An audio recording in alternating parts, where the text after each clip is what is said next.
Hey, it's Anna. Welcome back to my channel. In case I haven't said this before, and I'm not sure if I have, I just recently started reading again in August of 2022, so it's almost been a year, which was really exciting. And one of the first books that I read when really getting back into reading was a debut novel called Lark. I went to a signing event for this and I was really excited. However, the book was pretty different than how it was marketed, and I was reflecting on this and I thought I would tell you. So I wanted to tell you all about 10 debut books that I've read and if I'm going to keep reading books from these specific authors. I want to give you a summary of each of the books, what I had rated it, and then if I'm going to keep reading them or not, and you can kind of base your taste off of these descriptions. The majority of these are going to be, yes, I try to do more positive videos, but there are a few that I don't think I'm going to pick up another book by that author for my own reasons, which I'll explain. So starting with Lark, I'm sure if you have had any type of bookish content, you have seen Lark somewhere. The 6 rulers getting together on an island every 100 years to compete to break their deadly curses. I feel like for me, this book was marketed as Hunger Games meets ACOTAR. Haven't read ACOTAR, but I love the Hunger Games. And with this book, I had a very similar experience to when I read Cruel Prince, where you realize that this is less action and more court politics. So the 6 rulers competing, in my opinion, they're not really competing. They're having more discussions because the way to break their curses is that somebody dies.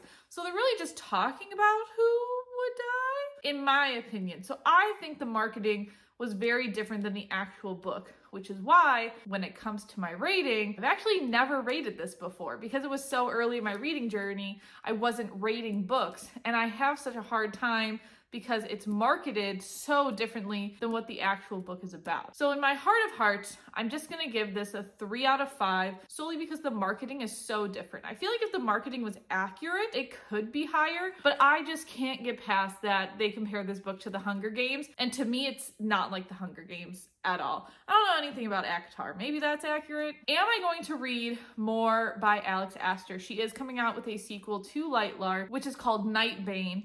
And I do think I'm going to keep reading it because I do like court politics books and I do like the world that is built in this book. Now, is it the best built world?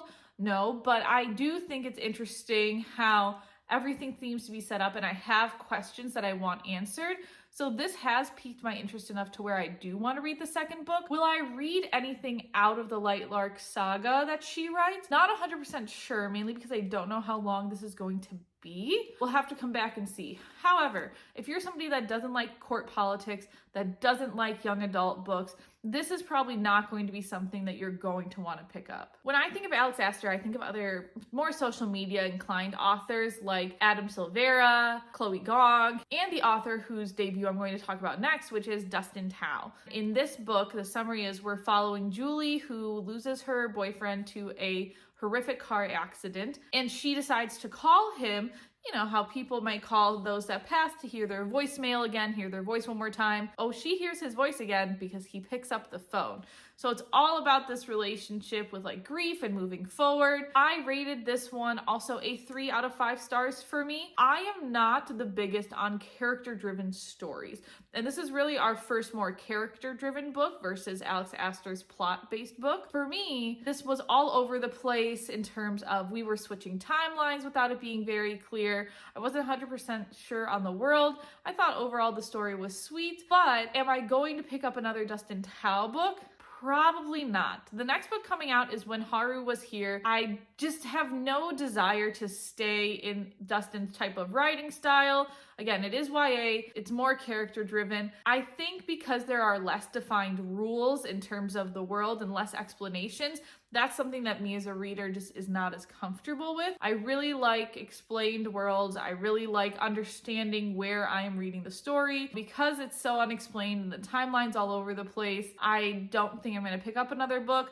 I might have rated this too high too, reflecting back on it, but I feel like I've also definitely read other books that are for sure worse. So if you like character-driven stories, sadder books, some type of romance books. I think you would like Dustin Tau's books and you could probably read more of them, but they're definitely just not the books for me. Speaking of social media, another debut author that I found because of seeing this cover all over my social media was Tran, and she wrote She Is a Haunting. This follows a young girl named Jade who goes to Vietnam, and she's going there because her dad lives there, and her dad is restoring this colonial house for folks to come and visit. Jade is essentially working for him so that he will pay for her college tuition. Jade's mother doesn't have as much money to afford the tuition for where Jade wants to go to school, so Jade has struck this secret deal with her dad. However, we find out that the house is haunted, and Jade has to reconcile what she wants to do in terms of protecting herself, her sister, her dad, or the house, because the stories of her family also lie within the house. I thought the concept was really interesting. The writing for me was a little bit hard to read at points, which is why I rated this a 3.5 out of 5 stars, because I wasn't, 100% sold on it. However, by the end, I did really like the concept. I liked the resolution, and I do think that I'm going to read more of Tran's books. She does have an untitled YA book coming out in the winter of 2024, and I do think I'm gonna pick it up. I don't know if it's a continuation of the She Is a Haunting universe. I feel like she could maybe go that direction, but with the more gothic horror style of the book, I think she's gonna start in a new direction. That's just my thoughts. But if you like YA books, which the majority of these are, and if you don't mind horror, and more of a diversity read, and learning about new cultures and some ghosts, and a lot of self-learning is done in this book for Jade, I feel like you would like this. It's definitely more of a character-driven with some plot in it. It's not a solely plot-driven book, but I did get sucked into the universe. I feel like the world was explained, and that's one of the reasons why I really liked this. So I do think I'm going to pick up Tran's next book whenever it comes out, because I am interested to see what it's going to be about, and I enjoyed this enough to want to pick up more of her books. The next book I want to talk about is I Fell in Love with Hope, and this is the one I feel like there is a strong divide on who gets this book and who doesn't get this book. I feel like this book is definitely for folks out there.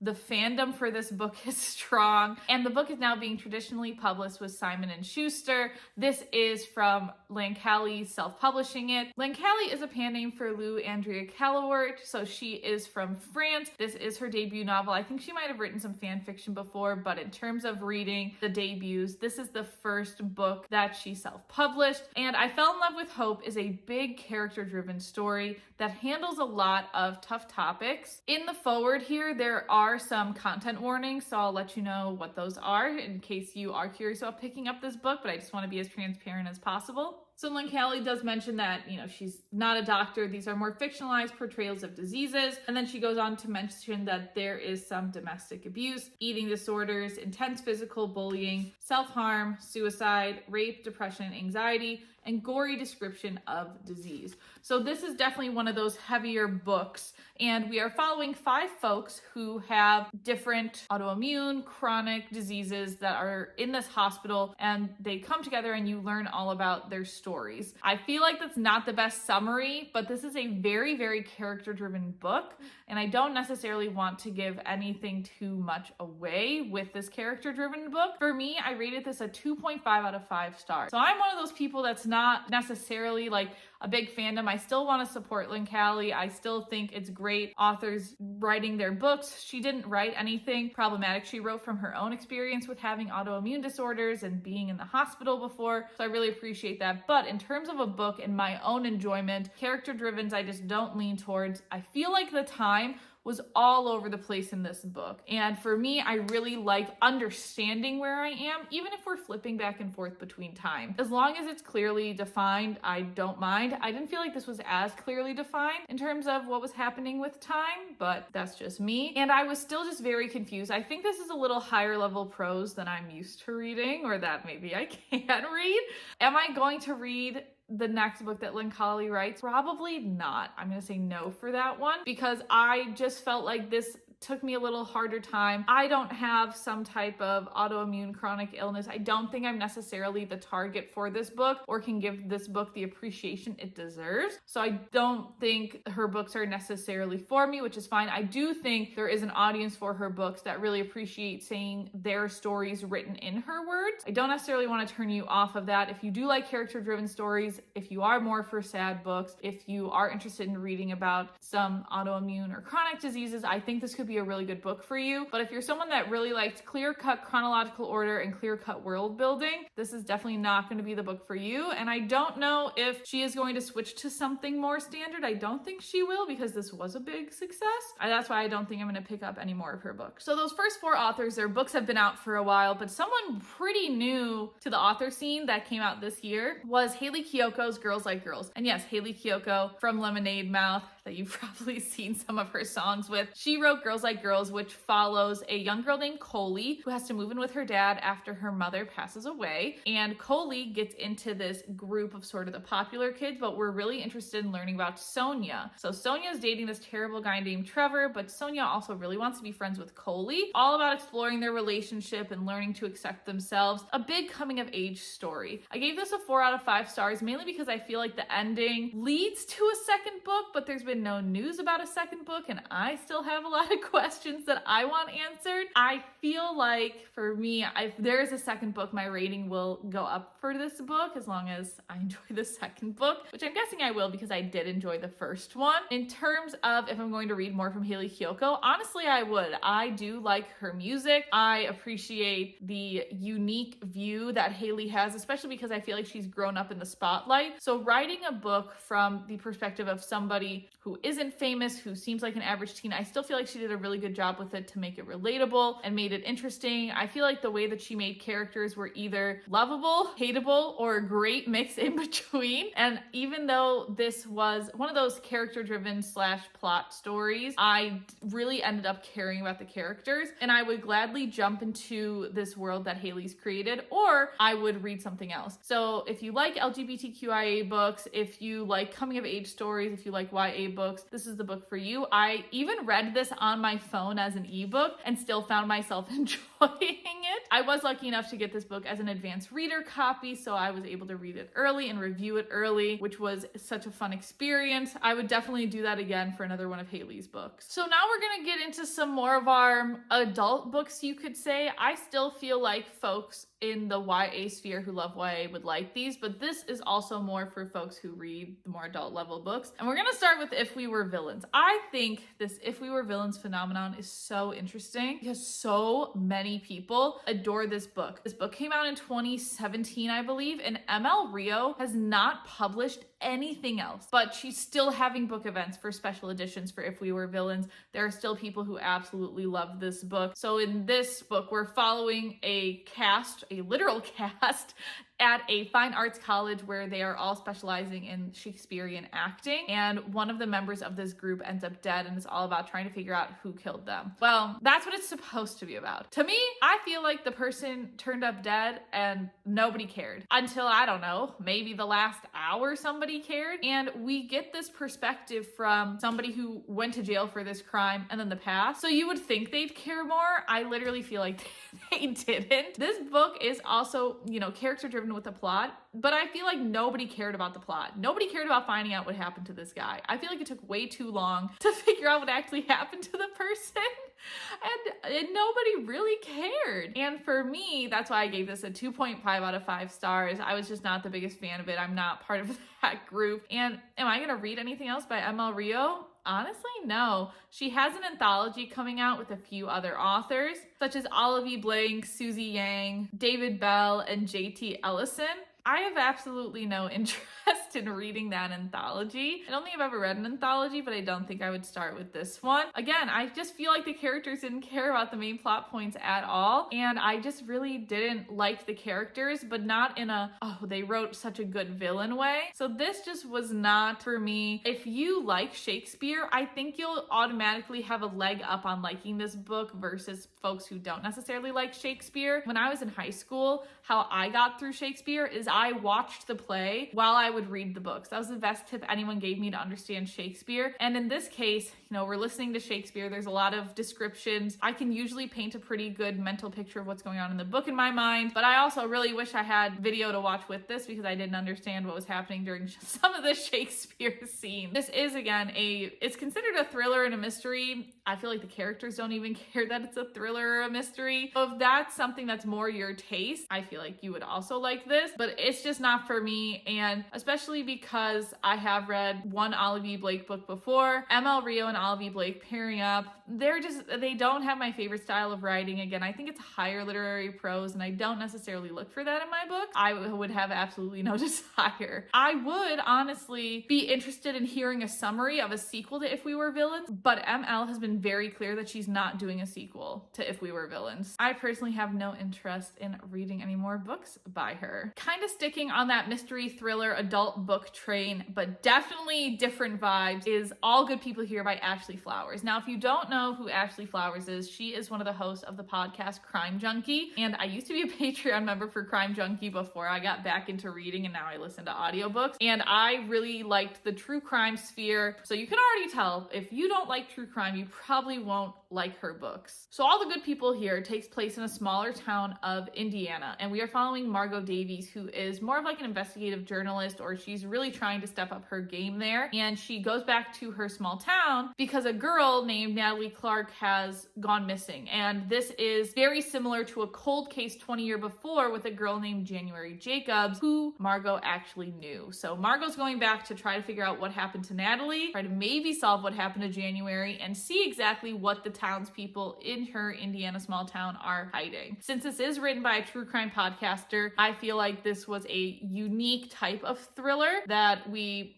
really haven't seen before, because I feel like since Ashley has talked about so many true crime cases, she knows the way to make a case twisty. She knows how to push the boundaries of a case. And I gave this book a 4.5 out of 5 stars, mainly because I didn't like the ending, but I liked literally everything else up until the last 30 minutes. And I think it really shows that I like all loose ends tied up. This didn't necessarily do that for me, and that really does affect my rating when it comes to it. So if you like all loose ends tied up, just be aware of that. If you're okay with letting things live in the void, having questions, and you like true crime and you like thrillers, you'd probably like this book. Would I read more by Ashley Flowers? Absolutely I would. If she comes out with another book, I would still read it, even if I didn't like the ending to this first one, because I loved the journey of reading All the Good People Here so much. I don't necessarily think she has any plans right now for another book. I know that her co-host was pretty sick, and that she, has a host of other podcasts that she's working on. So I don't think she's talked about another book yet, but I would definitely read it when it comes out. Switching gears a little bit out of the debut thrillers, mysteries type of world, we have a contemporary women's lit fiction book, 100 Other Girls by Aman Hakiri Kia. And this is following Nora, or Noor, as she finally gets hired at her dream magazine called Vinyl. She is the assistant to the CEO, Loretta James. Now, Loretta really loves the print version of the magazine, but as all of us know, we are moving more towards technology, moving more towards reading online and digital magazines. And so Noor finds herself in the middle of a digital versus print war. And the concept to me seems really interesting. However, this book could probably be 20 pages shorter if some of the descriptions of New York City were cut out, because they were just so long. Even as someone who's only been there once, so I would benefit from more description, they were just too long. The romance subplot in this book is strange, and I didn't like it, and it just set a bad taste in my mouth. I haven't seen too many people talk about the romance subplot in this book, which is, I wish that was something that more folks just gave a warning about, because I was kind of uncomfortable with this subplot. And overall, right, the story's a little bit fantastical. I had a decent time reading this. I gave this a 3.5 out of 5 stars. I am a pretty nice rater, but am I gonna read more of Aman's book? Honestly, no. The descriptions are just way too much for me. It feels like when I try to write a book and I know I'm not doing a good job describing something, so I try to over-explain it, and it just took so long to power through a lot of those. And again, I feel like the way that this book was marketed, not necessarily talking about that romance subplot, it coming out of nowhere, it just kind of left an uncomfortable taste in my mouth. So I believe she's working on more horror books, but I don't think I'm going to pick any of those up. I think if you like contemporary fiction, women's lit, if you're okay with being a little bit uncomfortable with that romance subplot, I think you could enjoy this book, but I'm also not the biggest contemporary fiction person. That's just not my speed. If you couldn't have told from the other 7 books beforehand, I definitely lean more towards YA and thrillers. So this was outside of my comfort zone, which I'm glad I did that. It's just not going to be something I pick up again by this author. And these last 2 books, because we're going to get to 10 books, are honestly some of my favorites, and I just want a space to talk about them. The 9th book is The Butcher and the Wren, which is by Elena Urquhart, and she is the host of the Morbid podcast. That brings up 2 true crime podcasts, right? Clearly, I'm a fan. Morbid, to me, they also handle some more spookier stories. I feel like they're just a little more laid back overall. They do a lot of their research, but they definitely lean in towards the fact that this is a passion project for them. With Crime Junkie, it's very, very research based, a little bit heavier on that, very scripted. They did have some criticisms before with their scripts seeming like they're stolen.